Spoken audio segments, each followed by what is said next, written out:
Morning students. इसके पहले आज हम पढ़ने जा रहे हैं महात्मा का सफर छठा अध्याय, जिसमें गांधी जी के बारे में बताया गया था कि गांधी जी के कुछ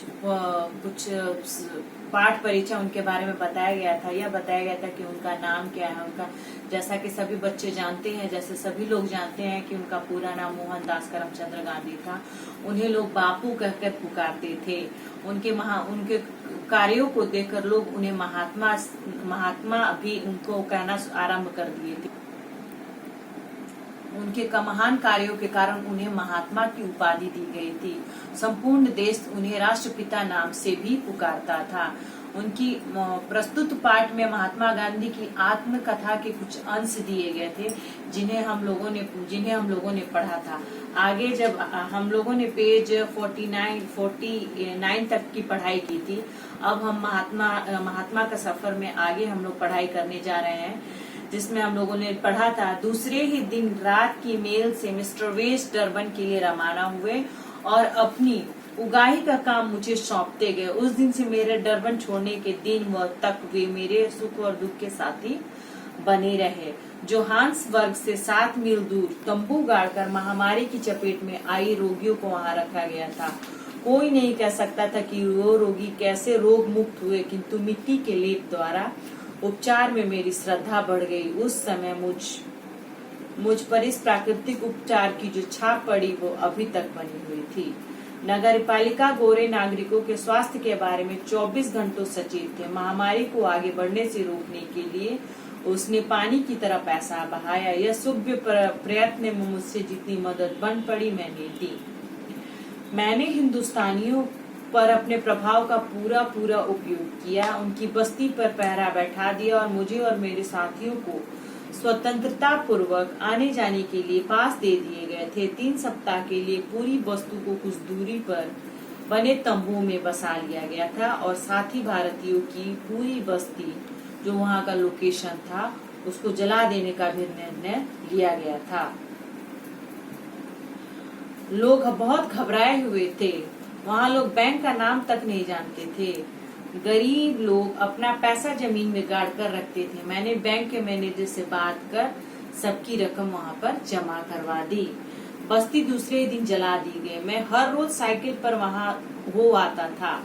वे रह रहे थे। खुली हवा तथा उपयुक्त भोजन ने अपना प्रभाव दिखाया और लोग भी अपना दुख भूल आनंद से वहाँ रहने लगे। महामारी आगे न बढ़ पाई और शहर निर्भय हो गया, यानी डर विहीन हो गया। जहाँ पे कोई डर नहीं रहता, उसको हम लोग क्या बोलते हैं? निर्भय बोलते हैं। जिस तरह मैं मिस्टर वेस्ट से भोजनालय में मिला, उसी तरह मिस्टर पोलाक से भी मेरी जान पहचान वही हुई। पहली भी रात हम एक दूसरे को पहचान गए, क्योंकि जीवन के विषय में हमारे और उनके विचार में बहुत ही समानता दिखाई दी। शीघ्र ही हम गहरे मित्र बन गए। इंडियन ओपिनियन पर मिस्टर वेस्ट का पहला विवरण मुझे चकित करने लगा। उनका पत्र मिलते ही मैं नाताल के लिए चल पड़ा। मिस्टर पोलाक मेरे साथ स्टेशन तक आए। मेरे हाथ में एक पुस्तक पकड़ाते हुए बोले, यह पुस्तक रास्ते में पढ़ने योग्य है, इसे पढ़ते जाइए, आपको पसंद आएगी। वह थी जॉन रैक्सिन की अनटू दिस लास्ट। पुस्तक के हाथ में लेने के बाद मैं उसे छोड़ ही न सका।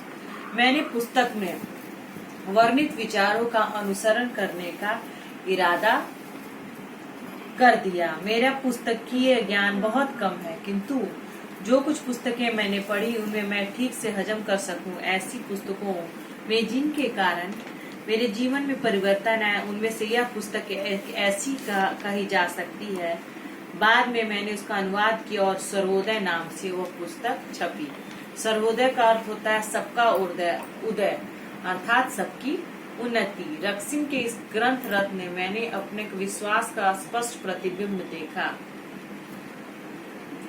इसने मुझे जीत लिया और मैंने इसमें दिए गए रक्सिन के इस ग्रंथ रत्न से मैंने अपने विश्वास का स्पष्ट प्रतिबिंब देखा। सादे मजदूर और किसान का जीवन ही सच्चा जीवन है।